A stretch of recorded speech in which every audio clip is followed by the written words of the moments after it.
dizer que tínhamos de passar. Caramba, tem aí o desastre de 400 ppm este ano. Um dado fundamental que a própria Agência de Energia comete esse erro.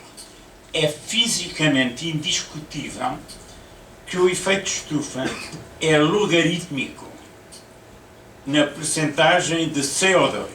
Ainda estou para encontrar o primeiro gestor político, formulador de políticas europeias que são grandes negócios, que não faça projeções lineares, como faz a Agência Internacional de Energia.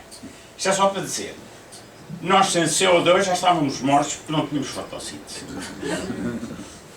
O ponto fulcral, de facto, é a eficiência energética. E a ideia de que iremos reduzir a 80% é uma ideia puramente política que entra naquela classe de que eu digo das leis económicas. Se as pessoas acreditarem que fazem, acontecem. É que neste caso vão colidir com as leis físicas e isso é impossível. Veja-se, aliás, o próprio Parlamento Europeu, como já foi.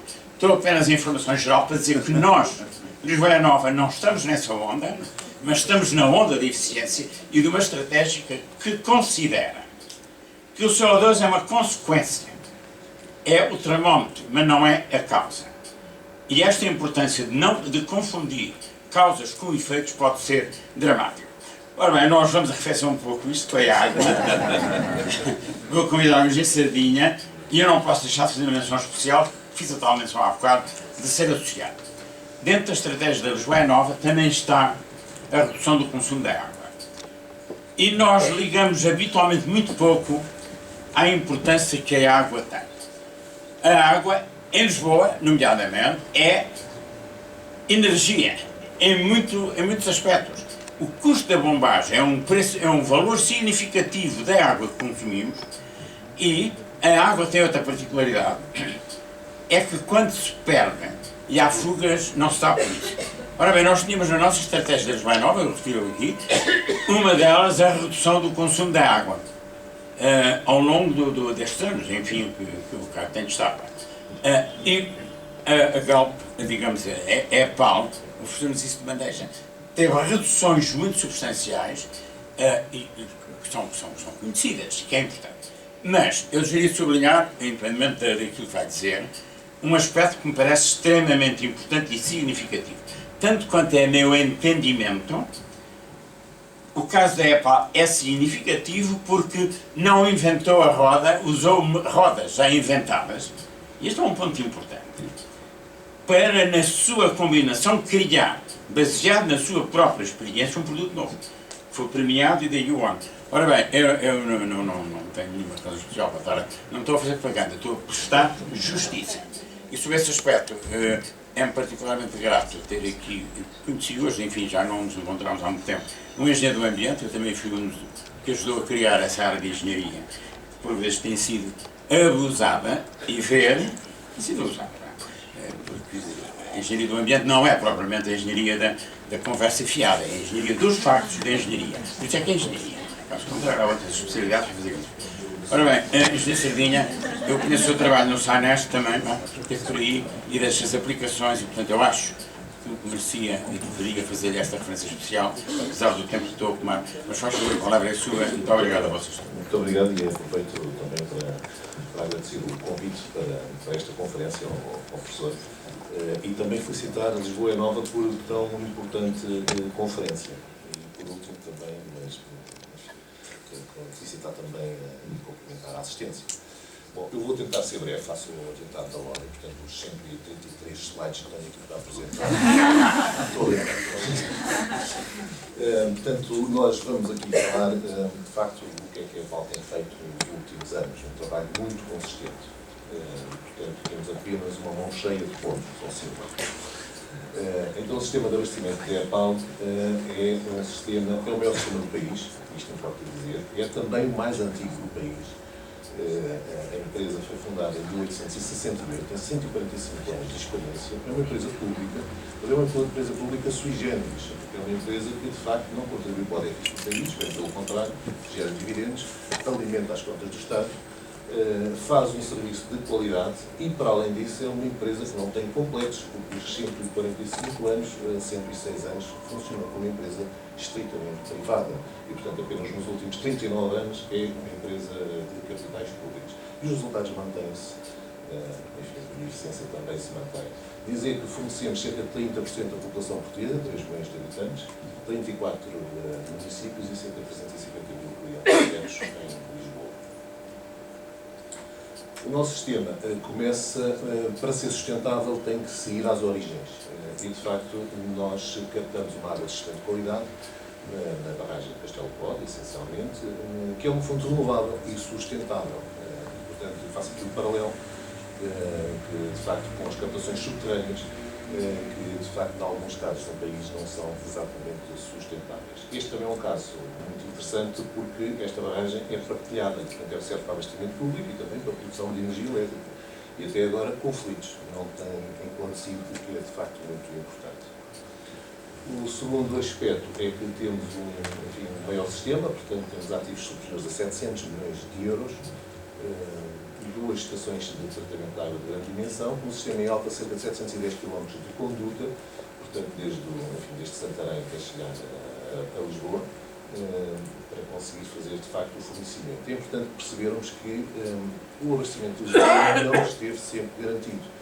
Aliás, dos 145 anos de história, apenas no final do século XX, portanto, há coisa de 12 anos atrás, nós conseguimos superar o desafio da eficácia.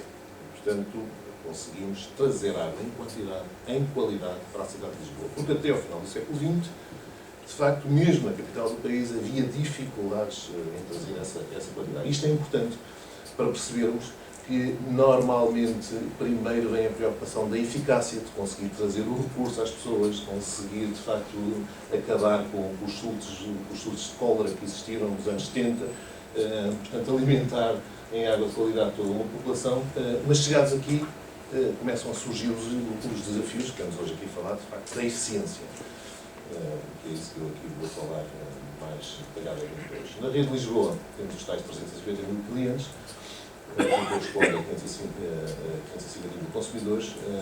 A rede está compartimentada, são 1.400 km, está compartimentada em 5 patamares de pressão. E aqui, usando as palavras do Sr. Professor, muito sábias, é importante salientar que estes 5 patamares de pressão resultam de um conhecimento inicial que, de facto, a água é um transportador de energia. E, portanto, nós aduzimos energia à água para chegar à nossa casa e, como a cidade de Lisboa é uma cidade muito declivosa, todo o sistema de origem foi desenhado com 5 patamares de pressão de forma a conseguir poupar energia. E, portanto, quem nos precedeu no desenho desta rede, não havia ainda, com certeza, crises petrolíferas, não havia crises energéticas no mundo, mas já havia uma crise latente no país, que era a crise do bolso. E, portanto, como já havia a crise do bolso, as pessoas tornavam-se eficientes e não gastavam energia quando não era necessário. Portanto, fizemos 5 patamares de pressão. Nós hoje usufruímos destes 5 patamares. Então, chegados aqui, chegados ao final do século XX, temos um sistema de grande qualidade que fornece água a quem dela necessita e procuramos então chegar ao desafio da eficiência. Isto porque, de facto, a empresa, como todas as empresas, como todos os operadores, tem perdas. De facto, tem perdas. As perdas normalmente são incorporadas no produto, no preço do produto. Portanto, os clientes raramente se apercebem das perdas que os operadores têm. E, portanto, nós, enfim, podíamos não fazer nada, mas, de facto, quisemos melhorar um pouco, até porque somos um agente importante na cidade, somos um agente que fornece água na cidade e, portanto, achamos que podíamos passar a um outro patamar. Mas, para passarmos a um outro patamar, a primeira coisa que devemos fazer, e eu vejo isto às vezes com alguma dificuldade, é que cada vez que quer atingir um objetivo, às vezes parte-se de convicções, e apenas de convicções. Nós, para atingirmos um objetivo, a primeira coisa que temos de fazer é fazer um levantamento do ponto onde estamos. Um levantamento com rigor, com qualidade. E não apenas num ano, porque os anos são muito, enfim, sobretudo nestas coisas do ambiente, não são representativos. E, portanto, aqui mostro um gráfico em que nós vemos as perdas de água da EPAL, no global e na cidade de Lisboa, e conseguimos verificar que, alguns aqui no ano 2000, já estamos aqui nos 20%, e nesta altura já éramos a melhor empresa e o melhor operador do país. Mas sabíamos que provavelmente não éramos um dos melhores do mundo. É curioso, faço aqui esta referência em baixo, é curioso verificar que, no fundo, grosso modo, 20 anos depois, em 2012, foi definido o Plano Nacional de Uso Eficiente da Água e que aponta para 2020 com metas de 20%. Até apontava em 2000 com 20%. A política que está e a meta que está neste momento colocada no país são 20%, mas em 2020. Portanto, nós, no fundo, atingimos 20%, 20 anos antes, e, portanto, na verdade, nada tínhamos que fazer, porque estávamos 20 anos à frente do tempo. Mas achamos que não bastava. Então fomos procurar o que é que se passava no resto do mundo, onde é que nós estávamos. Porque, na verdade, nós devemos comparar-nos com os pares. E os pares não são só apenas aqueles que estão à nossa volta. É o mundo inteiro. O mundo inteiro é um ecossistema único. As pessoas esquecem-se disso. Não é? E, portanto, nós, ao compararmos com o mundo inteiro, verificamos que, enfim, estamos mais ou menos ao meio da tabela. E há muita gente pior, mas também há muita gente melhor. E, portanto, aqui nós temos duas opções. Ou nos mantemos, ou queremos caminhar no sentido de eficiência. E, portanto, aquilo que decidimos foi, de facto, caminhar no sentido de eficiência e, na verdade, tentar definir um objetivo mais para a frente. Onde é que nós queremos estar? Não basta saber onde é que estamos, temos que definir muito bem aonde é que queremos chegar. E é evidente que, chegados aqui, na verdade, não basta apenas definir um objetivo, importa depois também perceber como é que se consegue lá chegar. E, portanto, fazer algum benchmarking e procurar como é que os outros conseguem, que sistemas de gestão é que têm, o que é que têm feito. E encontramos, curiosamente, aqui algumas entidades que têm feito gastando dinheiro. Têm feito gastando dinheiro. Por exemplo, há aqui algumas destas entidades que estão aqui, destas cidades, que têm, digamos, renovações, fazem uma renovação de hardware, ou seja, de redes, muito significativa, de X em X anos. Okay? Há outras que nem tanto, têm mais inteligência, portanto gerem melhor as coisas. Portanto, nós tentamos fazer um misto. Não é? E, portanto, nós, ao definirmos este nosso objetivo, tentamos um objetivo ambicioso, portanto, passar para o topo da cadeia, por forma a tentarmos posicionar-nos como uma referência internacional. E isto é importante, nós termos esta noção, ou pelo menos esta ambição, porque vejo frequentemente no país as pessoas acharem que os outros são melhores, ou que os outros fazem melhor, e, portanto, acreditarem um pouco em si, e não quererem ser o melhor do mundo, quererem, porventura, ser o melhor que o seu concorrente, o melhor que a empresa que faz a sua, que dá mais moça. Mas, na verdade, se nós tentarmos ser os melhores do mundo, provavelmente não vamos ser, mas isto implica que nós acreditemos em nós próprios e procuremos as soluções. E se os outros forem capazes, nós, com certeza, também seremos.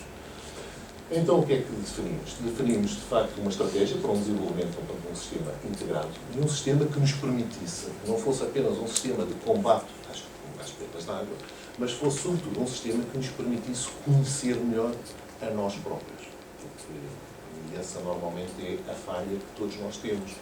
Conhecemos razoavelmente mal as nossas organizações, as nossas estruturas. E, portanto, o que nós quisemos foi melhorar o conhecimento da nossa infraestrutura.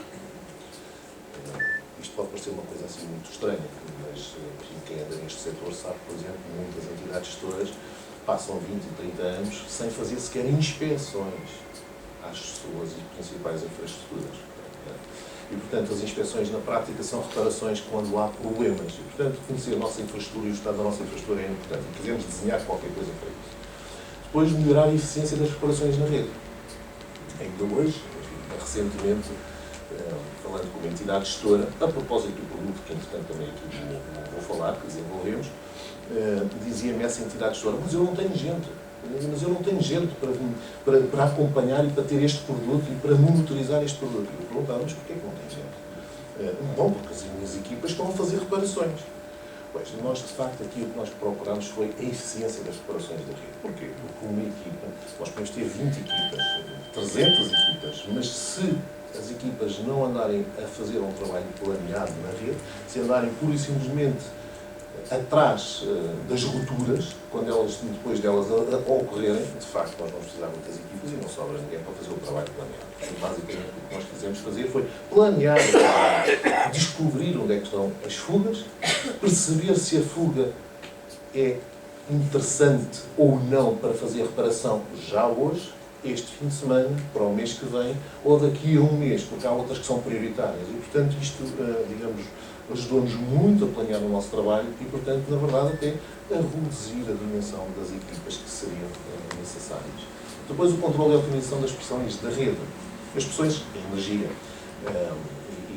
digamos, e a água perde-se a partir das condutas quanto mais energia tem. Portanto, qualquer pequena ruptura, se tiver pouca energia, dá origem digamos, uma pequena perda de água. Portanto, é um fenómeno físico. Perda de carga, associada à perda de carga.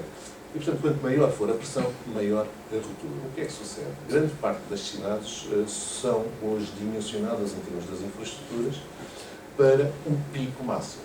Ou seja, para que qualquer um de vocês hoje, quando saiu de casa, aliás, quando acordou, e antes de sair de casa e quando foi tomar ducha, de facto tinha água com pressão suficiente para conseguir tirar água quente. Água quente para tomar um duche. Qual é que é o problema? O problema é que fizeram isto todos. E como fizeram todas as infraestruturas, todas as infraestruturas têm que estar dimensionadas para esse pico. E, portanto, as pressões das redes são dimensionadas para esse pico de manhã. O que é que sucede? Sucede, por exemplo, durante a noite, todos nós, como aí, está a dormir e, portanto, não está a tomar o tal duche. E, portanto, não está a utilizar a pressão, não está a utilizar o consumo de água da rede. E, portanto, a pressão vai ao seu máximo, chamada pressão hidrostática máxima, que equilibra com os reservatórios. Ora bem, então, durante a noite as pressões aumentam bastante e, portanto, as fugas aumentam bastante. Exceto se nós soubermos isso, exceto se conseguirmos reduzir a pressão quando ninguém precisa dela, que é durante a noite. E se reduzirmos a pressão, mesmo que haja uma pequena fuga, ela torna-se ainda menor. E com isso conseguimos poupar, de facto, o recurso importante. Depois, um programa de renovação da rede baseado em ferramentas de apoio à decisão. Que ferramentas são estas? Nós precisamos saber, as nossas redes têm muitos anos, o sistema de Lisboa é muito antigo, e temos diversos tipos de materiais, uns bons, uns menos bons, uns passaram tempos de crise, no fim dos anos 60, no princípio dos anos 70, os materiais foram uma atualidade. E, portanto, nós podemos desenhar um programa de substituição de condutas, por exemplo, por ruas, por zonas, mas vamos apanhar essas condutas boas e condutas más. Ou podemos olhar para as nossas condutas e perceber onde é que estão as principais fugas e atuar principalmente nessas condutas. E com isso conseguimos dirigir os nossos euros, os nossos recursos financeiros de investimento, de substituição, conseguimos valorizá-los o máximo para aquilo que eles são de facto necessários. E, portanto, e com isto tudo resultou num sistema final de otimização do processo de contabilidade e de fugas. Chegados aqui, enfim, desenvolvemos isto, mas percebemos, conforme íamos tendo resultados, e de forma muito consistente, que tínhamos desenvolvido qualquer coisa que não era uma mera ferramenta informática, não era apenas um software, como tantas software houses por este mundo fora vendem este tipo de aplicações. Existem várias. Não era apenas isso. Tínhamos desenvolvido muito know-how, tivemos que mudar por completo a forma de atuação na nossa rede, a forma como as nossas equipas, os nossos homens trabalham, e, portanto, decidimos que podíamos fazer um produto diferenciado, um produto inovador, que pudesse ser transacionável e que pudesse também, de alguma forma, motivar os colaboradores e reduzir, por que não, receitas adicionais à empresa, porque disso também se trata, porque esta é uma empresa que trabalha num setor regulado e, portanto, as suas tarifas são reguladas e, portanto, atingindo a remuneração que lhe é permitida a partir da tarifa, se nós conseguirmos outras fontes de receitas, isso pressiona menos a tarifa para subidas. E, portanto, quando as pessoas olham e veem que, de facto, as nossas tarifas são umas tarifas muito competitivas, enfim, algumas razões existem, não é? O sistema, então, que desenvolvemos, batizamos por ONE, Water Optimization for Network Efficiency, e, basicamente, enfim, eu gosto de ter aqui 5 coisas, enfim, com uma mão, portanto, basicamente, incide da medição e telemetria, E aqui acabamos por desenvolver um produto muito versátil. Porquê? Porque, quer dizer, nós compramos quase tudo fora. O país importa tecnologia, se farta, não é? E, portanto, devemos por nós com data logas, cada um de sua nação, com protocolos de comunicação, uns assim e outros assado, e, portanto, isto constitui problema? Não. Basicamente, tivemos que desenvolver qualquer coisa que lesse diversas tecnologias. Depois de o fazermos é que nos apercebemos que tínhamos qualquer coisa que era interessante, porque estava preparado para ir pelo mundo fora. Portanto, este também nos ajuda, o sistema, como já referi, a definir os objetivos das intervenções, a detectar, fazer uma detecção macro das fugas. Isto é muito importante. Em 1400 km, 1430 km da cidade de Lisboa, não basta sabermos que temos uma fuga. Aliás, saber que temos uma fuga não nos diz nada, não serve para nada. O que é preciso saber é qual é que é a sua dimensão e aonde é que está. E para saber onde é que está, é importante nós termos algumas metodologias. E, portanto, a primeira coisa que fizemos foi fazer uma detecção macro das fugas. E isto, o software, todo o sistema ajuda-nos a fazer isso, mas, sobretudo, ajuda-nos a massa cinzenta dos nossos colaboradores. E isso é que faz, de facto, aqui alguma diferença. E fazer uma pequena detecção macro. Para quê? Para que, quando enviamos uma equipa e temos apenas 2 pessoas que fazem uma equipa muito pequena, fazem estas detecções, quando elas vão para a rua todos os dias, não andam a percorrer 1400 km com os equipamentos à procura onde é que está o ruído da fuga em concreto. Têm que ir para uma determinada rua para que, ao fim de 2, 3 horas, consigam assinalar o local da fuga e para que, a partir daí, venham o nosso qualquer prestador de serviços que trabalha connosco ou as nossas próprias equipas internas fazer essa mesma reparação. Portanto, detecção macro e depois detecção de fugas. Esta detecção macro é importante para não subdimensionar as nossas equipas de trabalho. Porque não vale a pena mandá-las para a rua enquanto não se sabe exatamente onde é que está a zona mais, digamos, mais fina. Depois, então, mandamos para a rua e finalmente, a reparação das fugas. E esta reparação, eu quando digo isto, as pessoas... Bom, está bem, isso é normal. Não, não é normal. A reparação das fugas também não é um processo normal. Porque nós todos os dias temos, hoje não sei, mas imaginem que temos 10, 15 fugas para reparar. E, portanto, não temos capacidade para reparar 10, 15 fugas. E, portanto, onde é que está o segredo? É a eficiência. E o segredo da eficiência é nós procurarmos reparar apenas 1, 2, 3, as que conseguirmos, mas as principais.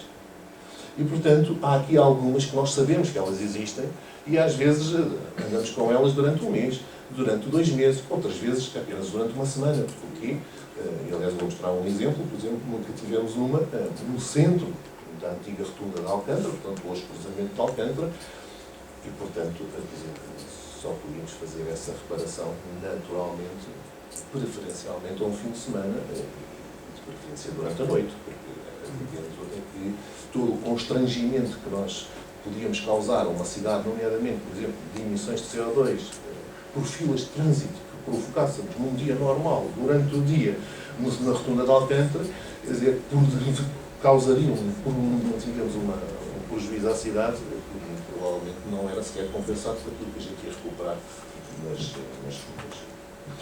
Portanto, o que é que nós fizemos? Os tais 1400 km com os 5 patamares de pressão, segmentamos a monitorização, segmentamos a rede, monitorizamos a rede em contínuo, todos os dias, dimensionamos estas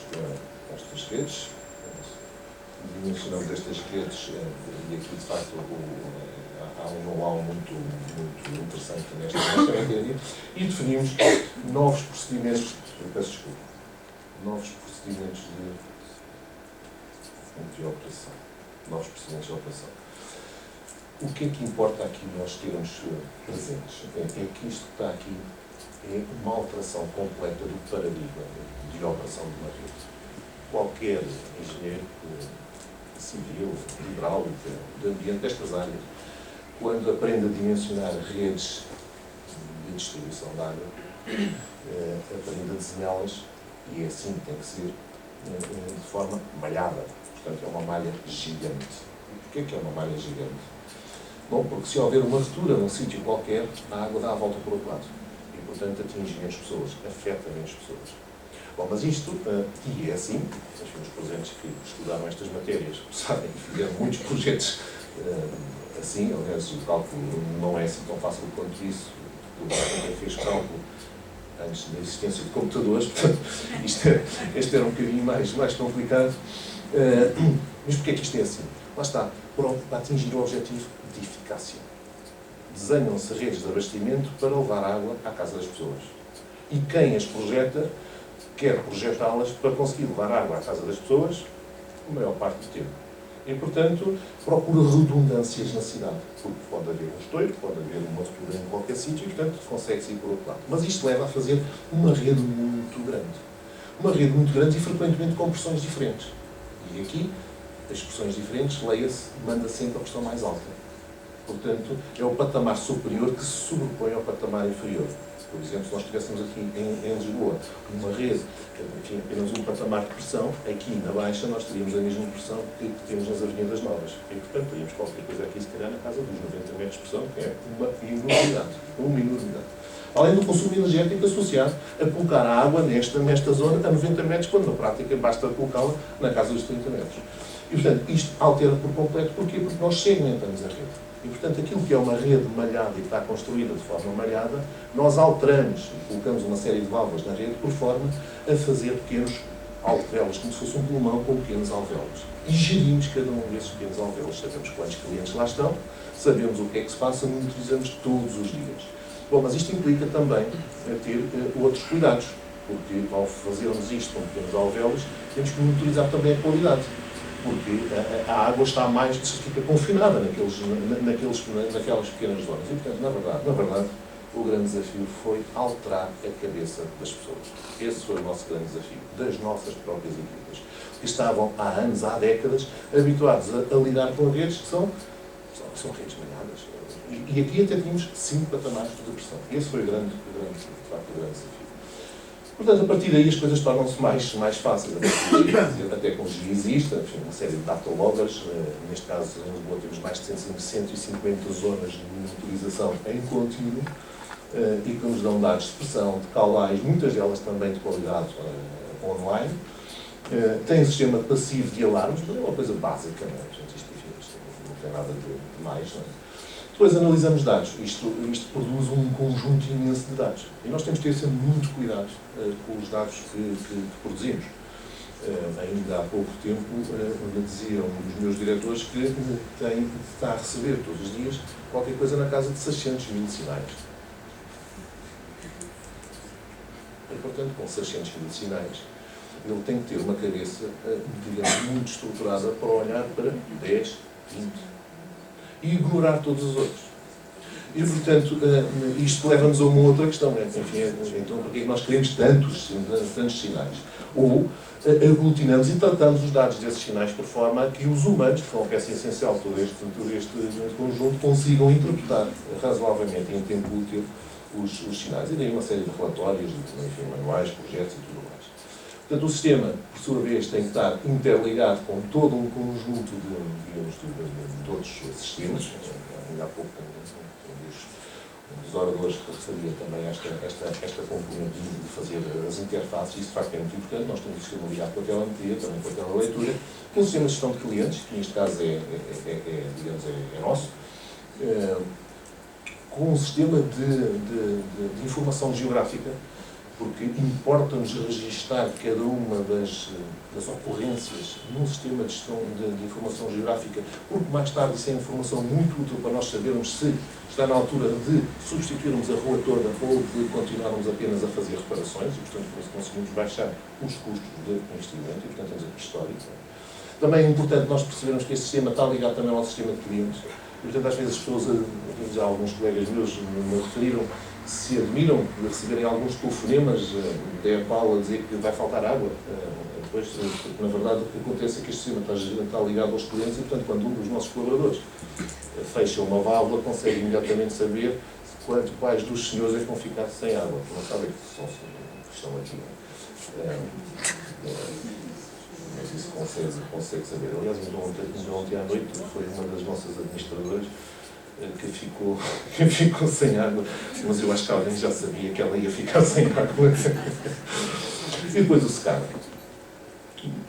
portanto, desenvolvemos de facto este sistema, tem uma série de janelas, não vou perder aqui muito tempo com isto, temos alertas sobre o desempenho de cada uma das zonas de monitorização, isto é muito importante, temos mais de 150 e, portanto, como temos mais de 150, eu diria que 5, 6, e as pessoas olham para as primeiras que estão aqui que batem em vermelho, portanto, elas todos os dias mudam de posição e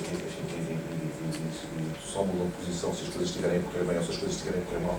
Portanto, se correm bem, os vermelhos aparecem, se correm mal, aparecem mais vermelhos. E isto é importante, as pessoas ligam apenas aquilo que está aqui em cima, porque imediatamente os problemas aparecem e são colocados na primeira linha. Depois os relatórios de desempenho, é o típico, o sistema de balanço hídrico, de facto noturno, vamos ver aqui um centro mais à frente.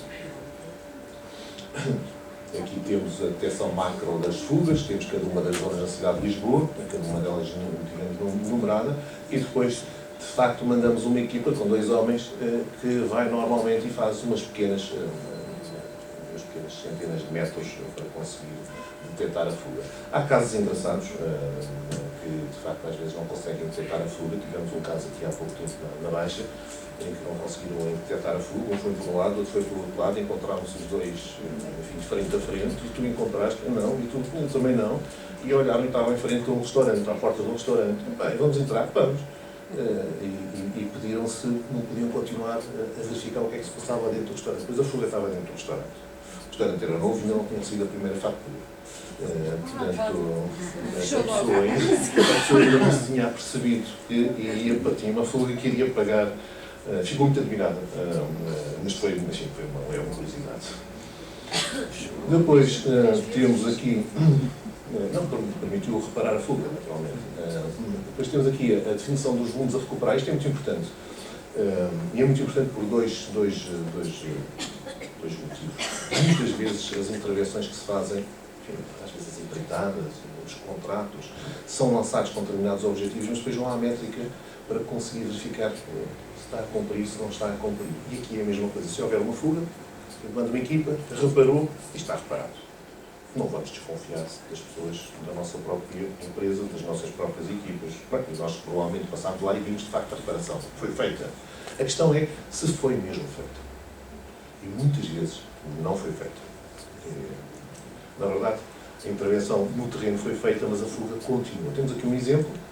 Este foi o exemplo do ano passado, em que, de facto, nós temos aqui, consegue-se ver no gráfico anterior, aqui foi detectada cá a ocorrência de uma fuga nesta zona. Nós conseguimos fazer isto pelos padrões da população. Basicamente, o que analisamos são os hábitos da população. É o que nós analisamos e aqui também não temos segredos. Enfim, no mundo inteiro é assim que se faz. Detectámos então aqui uma fuga, planeámos, avaliámos a fuga, ou seja, determinámos se vale a pena fazer já a reparação ou não. Mandámos uma equipa, a equipa foi lá e imediatamente se notou, fez aqui a reparação e notou-se. Vários patamares estavam aqui, subiram para ali, com esta fuga que está aqui, fez-se a reparação, caiu para aqui. Na verdade, a equipa teve que lá voltar outra vez, porque devia ter descido mais. Reparem, fez uma intervenção, mas os níveis continuam aqui. E, portanto, aqui fez a segunda intervenção. E isto é frequente. Muitas vezes vai uma equipa ao terreno, faz uma reparação de uma fuga, teve ali uma nota, foi assinalado, fez a reparação. Só que quando as infraestruturas urbanas são assim, quando se descalçam condutas, quando se toca no subsolo, muitas das vezes a conduta fica desapoiada 3 ou 4 metros à frente. E, portanto, não é o primeiro e o segundo caso que só por esse facto aparece imediatamente um ou outro. E, portanto, nós temos este sistema a monitorizar as nossas equipas. Portanto, mandámos uma equipa própria, mandámos uma equipa do empreiteiro, fez a reparação, nós no dia seguinte verificamos qual foi o benefício dessa reparação e se é preciso voltar lá, porque poderá existir outra. E aqui é um caso que existia de facto outra. Depois a solução, entretanto, evoluiu para uma solução de mobilidade integral, estamos, enfim, de facto, na cloud, estamos também a oferecer o serviço com software as a service. Temos aqui um pequeno exemplo. Portanto, de facto, em Alcântara, é engraçado, nós vemos aqui os patamares, conseguimos ver aqui pelos mínimos noturnos que há aqui problemas. O nosso sistema detectou isso e, portanto, ficamos com a perspectiva que conseguimos recuperar qualquer coisa na casa dos 130 metros cúbicos fora. É uma enormidade. É uma enormidade. E, portanto, qualquer coisa se daria a passar aqui. De facto, fizemos todo o nosso trabalho de campo, desde testar as válvulas, manobrar válvulas, verificar, localizar, fazer a localização da fuga mais em preciso. Ela estava junto à rotunda de Alcântara, ao cruzamento hoje em dia. Conseguimos localizar, felizmente esta estava no passeio, foram reparar e vê-se aqui os resultados da reparação. Portanto, os patamares de consumo noturno, sem ninguém estar a consumir água, ou muito pouca gente a consumir água, andava nas casas de 160 metros cúbicos hora, passou para a casa dos 100 metros cúbicos hora. E, portanto, está ali a nossa conduta. Aqui embaixo, isto é frequente, passam condutas de águas residuais, desaparecerem 50 ou 60 ou 100 metros cúbicos de água, ela vai ter que ir para algum lado e, portanto, ela vem à superfície, e aí toda a gente, e às vezes até sai nas notícias, não é?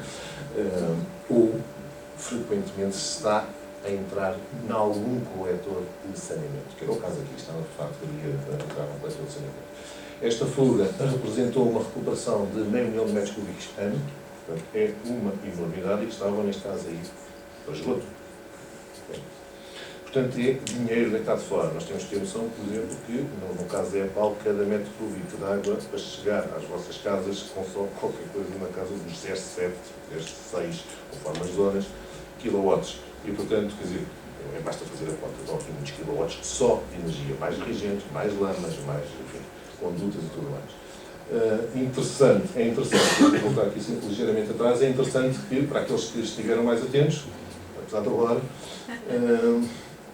eu há pouco referi 130 metros cúbicos, e aqui, como é passível, consegue-se perfeitamente verificar que são 160 e depois passa para casa dos 100. Portanto, falta ainda mais, porque, quer dizer, só recuperaram 60. E, portanto, se a estimativa das equipas era 130, o que é que se passa? Bom, o que é que se passou foi que havia mais duas. A última, aliás, foi reparada há coisa de 3 semanas atrás, precisamente num fim de semana. Está quase a Então, como resultados alcançados, aumentamos bastante o conhecimento da nossa rede, conservamos o recurso de água, e esta é a nossa matéria-prima e essencial, e, portanto, de facto, a nossa missão passa muito por aqui. Otimizamos o nosso sistema, ganhamos dinheiro, aumentamos a eficiência e a nossa sustentabilidade, promovemos uma gestão mais proativa em vez de reativa. Portanto, nós é que decidimos quais são as fugas a reparar, em vez de serem elas a mandarem na nossa vida, e apesar de tudo, porque eu estava na cidade de Lisboa, ainda de vez em quando há umas que nos afetam. É um sistema muito simples, porque é um sistema desenhado por um operador para um operador. Portanto, as pessoas não querem normalmente coisas complicadas, as empresas querem coisas que funcionem. E monitorizamos o desempenho. A redução de perdas tem, de facto, estas vantagens a nível ambiental, a nível económico-financeiro e também ao nível social. Por que eu digo aqui ao nível social? Porque, de facto, tudo aquilo que é reduzir o nosso desperdício, a nossa ineficiência, tem reflexo direto na tarifa e, portanto, as tarifas são mais baixas e, portanto, todos beneficiam. Este ano, este produto que lançámos no final do ano passado, recebeu um prémio internacional da UX em Madrid, 2003, prémio de inovação. Permitiu-nos também, de facto, portanto, nós, aquele gráfico que nos mostrei há pouco terminava em 2000, se a memória não me falha. De 2000 para cá temos aqui o nosso trabalho consistente de redução de todos os anos a reduzirmos as nossas perdas de água. Isto proporciona-nos uma poupança nas emissões de carbono, poupança de consumo de reagentes e poupança de consumo energético. A nossa poupança global na casa dos 6 milhões, passa 2005, 6 milhões de euros ano, e acumulado qualquer coisa na casa dos 7 mil toneladas de CO2. E, portanto, entendemos que o objetivo, de facto, é alcançado.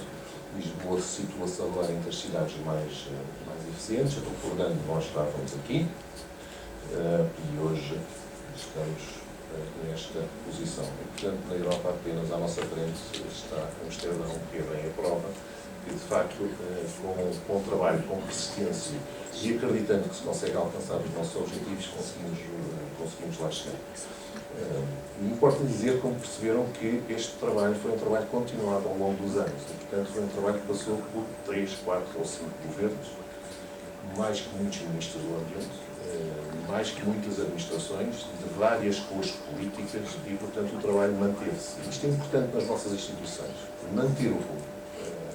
E, portanto, não estar sempre a manobrar, digamos, as válvulas, a manobrar o leme, manter o rumo. Definir um rumo e mantê-lo, independentemente de considerações finais. Reduzindo as perdas na redistribuição, asseguramos com isso um futuro mais sustentável, contribuímos para a utilização dos recursos naturais. Isto é um sistema autossustentável, gera dinheiro por si próprio, das poupanças, naturalmente, e permitimos desenvolver um produto com uma tecnologia integralmente nacional, que é importante também, com um grande potencial de exportação transacional e com valor acrescentado.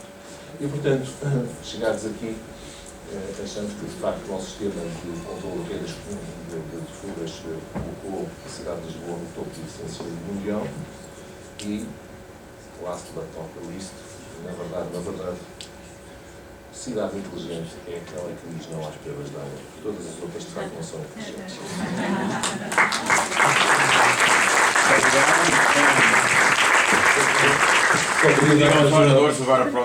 Só uma pequena nota, convidava-vos a todos, nós fizemos uma candidatura ao Congresso Mundial da Água, é o maior congresso mundial, vai ser em 2014, pela primeira vez, vem para Portugal, em Lisboa, vai trazer os melhores especialistas, 5.000 pessoas durante uma semana vão estar em Lisboa, e portanto gostava muito de contar convosco para este Congresso Mundial da Água. Muito obrigado.